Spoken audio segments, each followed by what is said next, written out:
I want to say one more time, thank you all for being here to talk about this important issue today, and look forward to finding ways to continue working together to talk about the minimum wage going forward. So our first speaker is Paul George, the Executive Director of the Peninsula Peace and Justice Center. That stands for peace, justice, and human rights. And he's going to talk about that in the context of economic issues for us this morning. Please join me in welcoming Paul.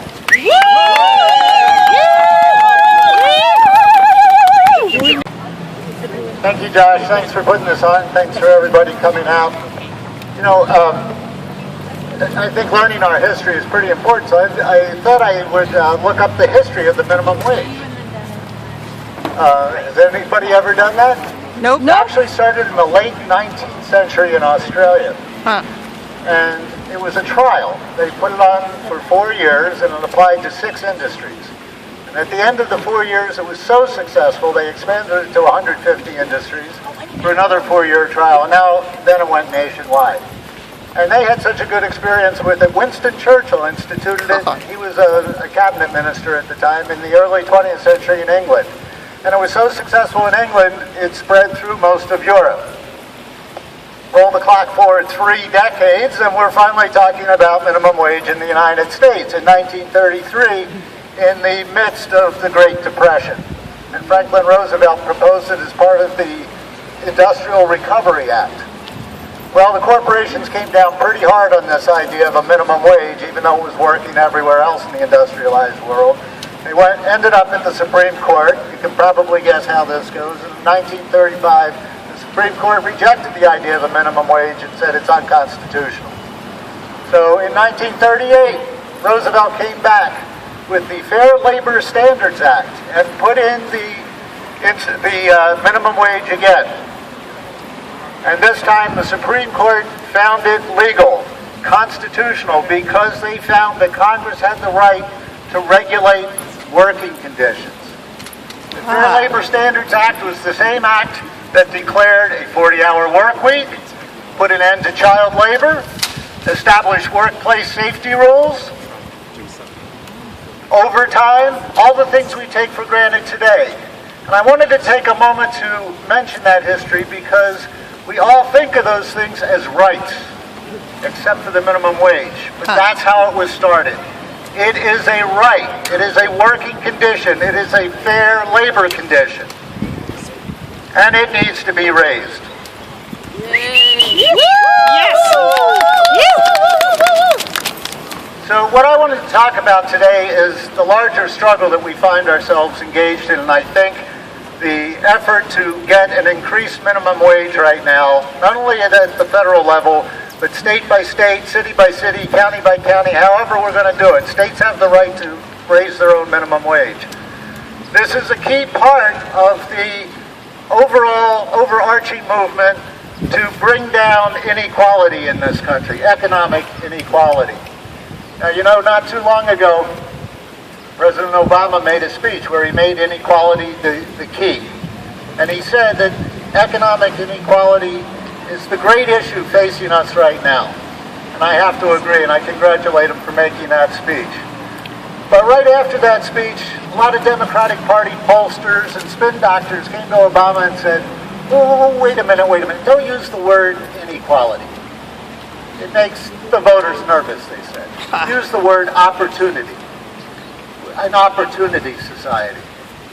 And he started doing that, I'm sorry to say. I wish he would go back to inequality, because the term inequality doesn't make voters nervous.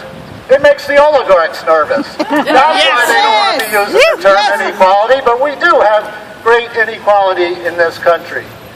And one of the reasons this is the critical issue of our time is because economic inequality is the same thing as political inequality. Yes. Political inequality. And the very basis of our democracy is political equality. One person, one vote, we all have the same voice in our democracy.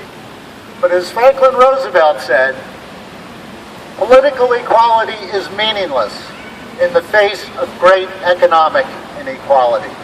And that's our great struggle that presents itself to us these days. And that's why this minimum wage struggle is a key element of fighting back against inequality. Now, one of the things we heard starting just yesterday is that raising the minimum wage is going to cost jobs. Well, that's ridiculous. There's no proof of that. None of the 23 or so minimum wage increases since it was instituted in 1938 has led to a loss of jobs.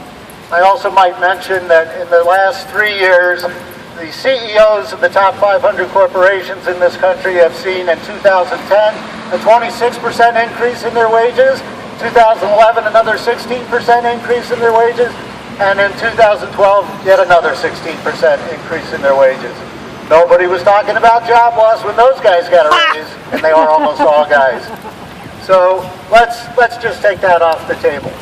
But while we're talking about raises and inequality, I want to show you what's happened to average income in this country in the past 30, 35 years. And this is a little bit of a demonstration project, so I'm going to need some volunteers from the audience here. So first I need someone to be the bottom 20% of the economic ladder. Can somebody come up here?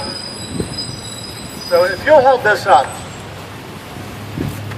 This little line represents, for the bottom 20% over the last 30 years, their average annual income has increased by about 11%. So that's the bottom 20%. Okay? So let's go to the next batch of 20%, the 21 to 40 percentile. Okay. We need a volunteer to hold this. Okay. Okay, so the next measure, the next 20 percentile, in the 21 to 40%, right, they got an 18% increase over the past 30, 35 years. Now we'll go to the next level. This is starting to get into middle class. So, okay, so this is this is 41 to 60%. Go ahead. Welcome to the middle class. Now the middle class, roughly at the 60th percentile, they got a 21% increase over the last 30 years.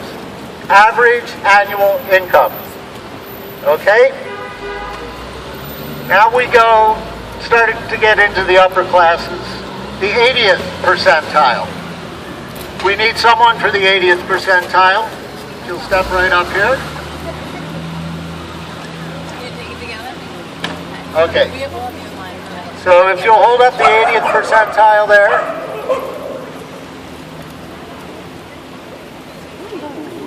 So the 80th percentile got a 32% increase over the last 30 years. Okay? Now we're going to go not quite to the top, we're going to go up to the 99th percentile.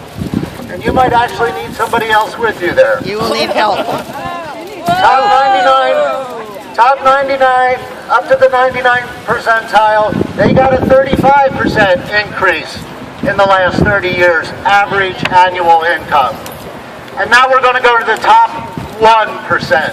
And we're definitely going to need 2 people for this. So we need 2 people who want to be 1%ers. Today only, this is your opportunity. All right, we're going. So, as we start to unroll this, Gail, if you're going to take this end, come across this way, okay? This is the, no, that's okay. This is the top 1%. Top 1%, their average annual income has increased 256% in the last 30 years. And ladies and gentlemen, that is inequality. And I would ask you to look at this not as just income levels, but as political power levels. And that's the inequality that we're talking about. Political inequality derives out of economic inequality. And that's why the struggle for a minimum wage is such a critical part of the struggle against economic and political inequality in this country. When we fight for a minimum wage, we are fighting for equality. When we fight for a minimum wage increase, we are fighting, quite literally, for democracy. If I can close by stealing a line from Amy Goodman, I would say this fight is about democracy now. All right.